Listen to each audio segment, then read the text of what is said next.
தமிழுக்கும் தாய் நாட்டிற்கும் தன்மானத்திற்கும் என் முதல் வணக்கம்.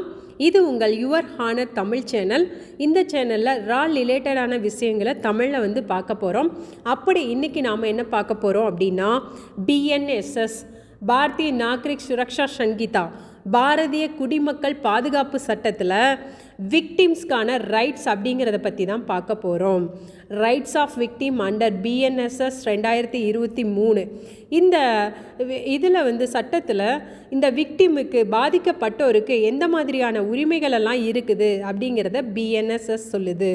அதை பற்றி வாங்க பார்த்துடலாம். அதுக்கு முன்னாடி என் சேனலுக்கு புதுசாக வந்திருந்தீங்கன்னா கண்டிப்பாக என்னோடய சேனலை சப்ஸ்கிரைப் பண்ணுங்கள். ஓகே, ஒரு குற்றம் நடக்குது அப்படின்னு பார்த்தீங்கன்னா, அந்த குற்றத்தை செய்பவரை குற்றவாளி அப்படின்னு சொல்கிறாங்க. சரி, அந்த குற்றம் நடந்தது இல்லையா, அந்த குற்றத்தினால் பாதிப்பு அடைந்தோர் அப்படிங்கிறவர் இருப்பார் இல்லையா, அவர் தான் விக்டிம். ஸோ அப்படி பாதிப்பு அடைஞ்சவங்களுக்கு என்ன மாதிரியான ரைட்ஸ் எல்லாம் இருக்குது, உரிமைகளெல்லாம் இருக்குது அப்படிங்கிறத BNSS 2023 சட்டம் சொல்லுகிறது. ஏற்கனவே CRBSC 2008 இதில் நிறைய நியூலி ஆடட் செக்ஷன்ஸ் எல்லாம் இருந்தாலுமே கூட இப்போ புதிய பல செக்ஷன்ஸை நமக்கு இந்த ரைட்ஸ் ஆஃப் விக்டிமில் BNSS கொடுத்துருக்கு. சரி, அதை பற்றி பார்க்குறதுக்கு முன்னாடி இந்த பாதிக்கப்பட்டோர் பற்றி பார்த்துடலாம். ஸோ பாதிக்கப்பட்டிருந்தாங்க அப்படின்னா அதுக்கு முதல்ல என்ன பண்ணணும்னா, பாதிப்பை சரி செய்ய வேண்டும். இரண்டாவது, உரிய இழப்பீட்டை ஈடு செய்ய வேண்டும். அவருக்கு என்ன நஷ்டமாச்சோ அதை ஈடு செய்யக்கூடிய வகையில் இருப்பது. அடுத்தது, பாதிப்புக்குள்ளான நிலையில் அவருக்கு அரசின் உதவி தேவைப்பட்டது அப்படின்னா அந்த உதவியை வழங்குவது. ஓகே, பாதிப்படைஞ்சவர் ரொம்ப நலிவடைந்த நிலையில் தான் இருப்பார். அவருக்கு கண்டிப்பாக நிவாரணம் அப்படிங்கிறது தேவைப்படும். ஸோ அந்த ஒரு நிவாரணத்தை கால தாமதமின்றி கொடுக்கறது, இதெல்லாம் பற்றி தான் ரைட்ஸ் ஆஃப் விக்டிம் அப்படிங்கிறத சொல்லுது. ஓகே, இந்த இதில் பார்த்திங்கன்னா ஒரு எக்ஸாம் கேஸ் பார்க்கலாம். இந்த கேஸ் ஸ்டடி பார்த்திங்கன்னா டெல்லி ஹைகோர்ட்டோடது. ராம்பால் வெர்சஸ் ஸ்டேட் கோர்ட்டில் பார்த்திங்கன்னா குற்றத்தினால பாதிக்கப்பட்டவங்க தான் ரொம்ப மோசமான நிலையில் இருக்காங்க. ஆமாம், குற்றம் செஞ்சவர் குற்றவாளி, அதனால் பாதிக்கப்பட்டவர் இருக்கார் இல்லையா, அவருக்கு தான் அதிகப்படியான நிவாரணமும் உதவியும் இழப்பீடும் தேவைப்படுகிறது அப்படிங்கிறத இந்த கேஸில் ஹைலைட் பண்ணி காமிச்சிருப்பாங்க. இது CRBSC பார்த்திங்கன்னா இந்த கேஸ் நடக்கும்போது செக்ஷன் 372 புதுசாக உள்நுழைச்சாங்க.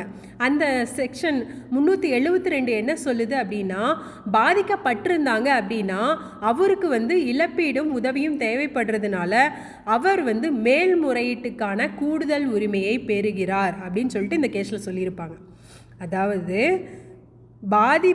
பாதிப்படைந்தவரும் பாதிக்கப்பட்டோரும் விக்டிம்ஸுமே அவருக்கான உரிமையை வேண்டி மேல்முறையீடு செய்யலாம் அப்படின்னு சொல்லியிருக்காங்க. அதுக்கான CRBSC செக்ஷன் 372. அடுத்து BNSS செக்ஷன் 413 அதே கூடுதல் உரிமையை பற்றி பேசியிருக்காங்க. இந்த கூடுதல் உரிமையில் பார்த்திங்கன்னா முக்கியமாக ஒரு 3 விஷயத்தை பற்றி சொல்லியிருப்பாங்க. அதில் நம்பர் 1 என்ன பார்த்தீங்க அப்படின்னா, ரைட் டு ஸ்பீடி ட்ரையல். இது வரைக்கும் வந்ததே இல்லை. விரைவான வழக்கு விசாரணை. எதுக்காக அப்படின்னா, யார் பாதிக்கப்பட்டாங்களோ அவங்களுக்கு காலதாமதமின்றி நீதி கிடைக்கவும் நிவாரணம் கிடைக்கவும் ரைட் டு ஸ்பீடி ட்ரையல் அப்படிங்கிறத BNSSல செக்ஷன் 413 சொல்லுது. இதுபடி பார்த்தாங்க அப்படின்னா, ஒரு குற்றம் நடந்துருச்சு அப்படின்னா அந்த குற்றம் நடந்த 14 நாட்களுக்குள் வழக்கு எடுத்திருக்கணும். அந்த வழக்கு நகல் சமர்ப்பிச்சிருக்கணும். விரைவான வழக்கு விசாரணை இப்படி தான் ஆரம்பிக்கணும் அப்படிங்கிறத சொல்லியிருப்பாங்க. அடுத்து பார்த்திங்கன்னா 60 நாட்களுக்குள் குற்றச்சாட்டை பதிஞ்சிருக்கணும். விரைவான சாட்சி விசாரணையை முடித்து அந்த ஆர்கியூமெண்ட்ஸ் எல்லாம் முடிச்சுட்டு 30 to 45 நாட்களுக்குள்ளார அந்த தீர்ப்பு வழங்கி இருக்கணும் அப்படின்னே சொல்லியிருக்காங்க. அப்புறம் வழக்கு பதிவு செய்யும்போது சிரமங்கள் இல்லாமல் பதிவு செய்கிறதுக்காக ஆன்லைன் FIR எந்த காவல் நிலையத்திலிருந்து எந்த வடிவத்திலையும் 0 FIR ஃபைல் பண்ணலாம் அப்படிங்கிறது சொல்லியிருப்பாங்க. இந்த FIR குற்றம் நடந்த உடனே நம்ம வீட்டில் இருந்துகிட்டே மெயில் மூலமாகவும் பண்ண முடியும். யார் பாதிக்கப்பட்டாங்களோ அவங்க அருகில் உள்ள காவல் நிலையத்துக்கு மெயில் மூலமாகவே அவங்களுடைய புகார்களை ஃபஸ்ட் இன்ஃபர்மேஷன் ரிப்போர்ட் வந்து போடுறதுக்கு புகார்களை அனுப்பலாம் அப்படிங்கிறது வந்து இதில் ஹைலைட் பண்ணி வந்து காமிச்சிருப்பாங்க. இந்த மாதிரி அந்த எஃப்ஐஆரோட செக்ஷன் வந்து பார்த்திங்கன்னா 173 வந்து சொல்லுது. ஏன் அப்படின்னா, இப்போ வந்து ஒரு குற்றம் வந்து வெள்ளிக்கிழமை நடந்துருச்சுன்னு பாருங்கள், சனிக்கிழமை ஞாயிற்றுக்கிழமை அவங்க புகாரை பதிவு செய்ய முடியல அப்படின்னா திங்கக்கிழமை தான் பண்ணுவாங்க. ஸோ அந்த குற்றம் நடந்ததுக்கான தடயங்கள் ஓரளவுக்கு வந்து நீக்கப்பட்டிருக்கலாம், அழிக்கப்பட்டிருக்கலாம், ஏதோ மறைஞ்சு போயிருக்கலாம். அந்த காரணத்தினால தான் உடனடியாக நாம் வந்து புகார்களை தெரிவிக்கலாம் அப்படின்னு சொல்லிட்டு இமெயில் மூலமாகவே தெரிவிக்கலாம் அப்படின்னு சொல்லிட்டு இந்த BNSS 2023 வந்து சொல்லியிருப்பாங்க. சரி, புகார் கொடுத்துட்டாங்க. சரி, கொடுத்ததுக்கப்புறம் எடுக்கக்கூடிய நடவடிக்கை என்ன? அந்த நடவடிக்கை தான் வந்து பார்த்திங்கன்னா உரிமை அப்படின்னே வந்து சொல்கிறாங்க. இந்த உரிமை செக்ஷன் 193 வந்து சொல்லியிருக்காங்க. இந்த உரிமை யாருக்கானது அப்படின்னா விக்டிமுக்கானது. விக்டிமுக்கான உரிமை என்ன? புகார் கொடுத்ததுக்கப்புறம் இந்த புலன் விசாரணை யார் பண்ணுறாங்களோ அந்த அதிகாரி வந்து 90 நாளுக்குள்ளார குற்ற இறுதி அறிக்கையை சார்ஜ் ஷீட்டை வந்து நீதிமன்றத்தில் தாக்கல் செய்திருக்கணும். அதுக்கப்புறம் விக்டிமுக்கு எழுத்துப்பூர்வமான அறிக்கை ஒன்று கொடுத்துருக்கணும். வேணால் அவங்களோட வாட்ஸ்அப் நம்பர், மெயில் ஐடி வாங்கிட்டு அதுக்குள்ளமாக கூட அனுப்பியிருக்கணும். பாதிக்கப்பட்டவங்களுக்கான முழு தகவலும் விசாரணை தகவலும் போயிருக்கணும் அப்படின்னு சொல்லிட்டு செக்ஷன் 193 வந்து சொல்லுது.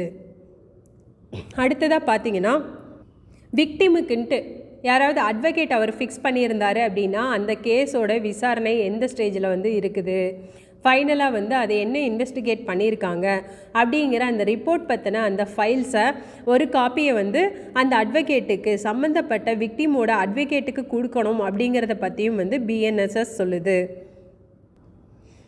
சரி, இப்போ பழைய CRBCல எல்லாம் ஒரு குற்ற வழக்கு நடந்ததுன்னு வச்சுக்கோங்க, அதை வந்து அரசு சார்பாக அரசு துறை வக்கீல் வந்து திரும்ப பெற முடியும், வாபஸ் வந்து பெற முடியும் குற்ற வழக்கு நடந்ததுன்னா.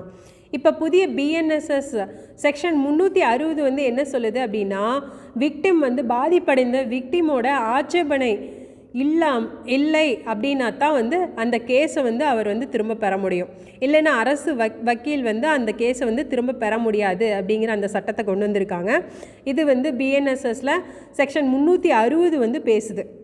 சரி, பாதிப்படைஞ்சிட்டாங்க, அதுக்கு விட்னஸ் வந்து இருக்கணும். இந்த மாதிரி விட்னஸ் எல்லாம் இருந்தாங்க அப்படின்னா அவங்கள வந்து கோர்ட்டில் ப்ரொடியூஸ் பண்ணும்போது அவங்களுக்கான பாதுகாப்பை மத்திய அரசும் மாநில அரசும் சேர்ந்து வகுக்கணும், பாதுகாப்பு நடவடிக்கை வந்து ஏற்படுத்தணும், சாட்சிகளை பாதுகாப்பதற்கான ஒரு உரிமையை வந்து நீங்கள் கொடுக்கணும் அப்படின்னு சொல்லிட்டு செக்ஷன் 398 வந்து சொல்லுகிறது.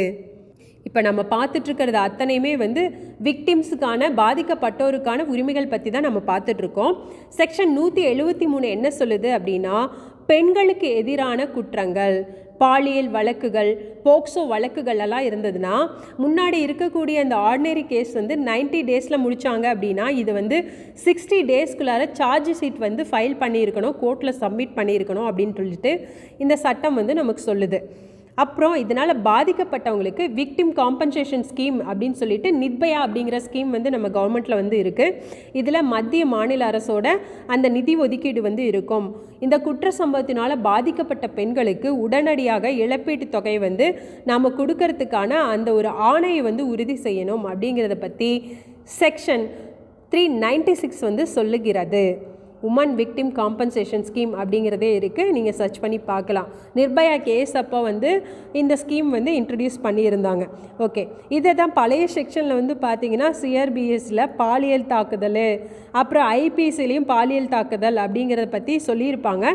இப்போ நியூ ஸ்கீமோட செக்ஷன் என்ன, BNSS அந்த சட்டத்தினுடைய செக்ஷன் என்னென்னா 357 396 அப்படிங்கிறது உறுதிப்படுத்துகிறது. ஸோ யாரெல்லாம் வந்து இதனுடைய காம்பன்சேஷனை வந்து வாங்க முடியும் அப்படின்னா, பெண்கள் வந்து பாலியல் ரீதியான தாக்குதலை வந்து உள்வாங்கியிருக்காங்க, இல்லை வரதட்சணையின் மூலமாக மரணம் அடைஞ்சிருக்காங்க, ஆசிட் அட்டாக் வந்து நடந்திருக்கு அப்படிங்கிற இந்த காரணங்கள் எல்லாம் இருந்தது, இந்த குற்றமெல்லாம் நடந்து அவங்க பாதிக்கப்பட்டிருந்தாங்க அப்படின்னா இந்த உமன் விக்டிம் காம்பன்சேஷன் ஸ்கீமில் அவங்க கிளைம் பண்ணி அமௌண்ட் வாங்க முடியும். அப்போது யார் யாரெல்லாம் அமௌண்ட்டை கிளைம் பண்ணலாம் அப்படின்னா, அந்த பெண்ணினுடைய பெற்றோர்கள், கணவர், தாத்தா, பாட்டி, மகள் இருந்தாங்க அப்படின்னா அவங்களும் கிளைம் பண்ண முடியும். அதுக்கப்புறம் 18 வயசுக்கு குறைவான மக்கள் இருந்தாங்க அப்படின்னா அவங்களும் கிளைம் பண்ண முடியும். ஸோ எவ்வளோ அமௌண்ட் கொடுப்பாங்க அப்படின்னா குறைந்தபட்சம் 1,00,000 ரூபாயிலிருந்து 10,00,000 ரூபாய் வரைக்கும் இந்த ஒரு ஸ்கீமில் இருந்து அவங்க காம்பன்சேஷனாக வாங்க முடியும். ஸோ இந்த மாதிரி நமக்கு பாரதிய குடிமக்கள் பாதுகாப்பு சட்டத்தில் பாதிக்கப்பட்டோருக்கான உரிமைகள் அப்படின்னு சொல்லிட்டு நமக்கு BNSS 2023 வந்து தெளிவாக சொல்லியிருக்கு. இந்த உரிமைகள் எல்லாம் எதுக்காக அப்படின்னா யார் உண்மையாகவே பாதிப்படைஞ்சாங்களோ அந்த பாதிப்புக்குள்ளானவங்களுக்கு தேவையான நிவாரணம் வந்து கிடைக்கணும், காலதாமதமின்றி அவங்களுக்கு உண்டான அந்த நீதி கிடைக்க வேண்டும் அப்படிங்கிற அந்த எண்ணத்தில் இந்த BNSS பாதுகாப்பு சட்டம் வந்து சொல்கிறது. ஓகே, வரக்கூடிய அப்கமிங் செஷன்ஸில் இன்னும் இதை பற்றி நிறைய நம்ம பார்க்கலாம். இன்றைக்கி வீடியோ உங்களுக்கு தெளிவாக புரிஞ்சிருக்கும்னு நினைக்கிறேன். ஒன்ஸ் செக்ஷன்ஸ் மட்டும் ரீகால் பண்ணுற பாருங்கள். BNSS செக்ஷன் 413 வந்து கூடுதல் உரிமையை வந்து கொடுத்துருக்கு. அந்த கூடுதல் உரிமை என்ன அப்படின்னா ரைட் டு ஸ்பீடி ட்ரையல். அடுத்து ஆன்லைன்லேயே மெயிலே வந்து FIR ஃபைல் பண்ணிக்கலாம் அப்படிங்கிறது வந்து செக்ஷன் 173 வந்து சொல்லுகிறது. புகார் கொடுத்தவர்களுக்கு காவல் அதிகாரி புலன் விசாரணை அறிக்கையை வந்து காப்பி கொடுக்கணுங்கிறத செக்ஷன் 193 சொல்லுகிறது. ஒரு வழக்கை வந்து திரும்ப பெறணும் அப்படின்னா அதுக்கு வந்து விக்டிமோட ஆட்சேபனை இல்லைங்கிறத வந்து சொல்லணும் அப்படிங்கிறதுக்கு செக்ஷன் 360 வந்து சொல்லுகிறது. விட்னஸை வந்து ப்ரொடெக்ட் பண்ணணும் அப்படிங்கிறத செக்ஷன் 398 வந்து சொல்லுகிறது. பெண்களுக்கு எதிரான பாலியல் குற்றங்கள் வழக்குகள் இருந்ததுன்னா அதை வந்து செக்ஷன் 173 வந்து சொல்லுது. அடுத்ததா விக்டிமுக்கான பெண்களுக்கான காம்பன்சேஷன் ஸ்கீம் நிர்பயா ஸ்கீம் வந்து BNSS 396 வந்து உறுதிப்படுத்தியிருக்காங்க. ஓகே, இந்த வீடியோ உங்களுக்கு ரொம்ப யூஸ்ஃபுல்லாக இருக்கும்னு நினைக்கிறேன். கண்டிப்பாக உங்களுக்கு ரா ரிலேட்டடான தமிழ் விளக்கங்கள் வேணும் அப்படின்னா எனக்கு கமெண்ட் பண்ணுங்கள். முக்கியமாக என்னோட சேனலை சப்ஸ்கிரைப் பண்ணிவிட்டு பெல் பட்டனை ப்ரெஸ் பண்ணி வச்சுக்கோங்க. வணக்கம், நன்றி மக்களே.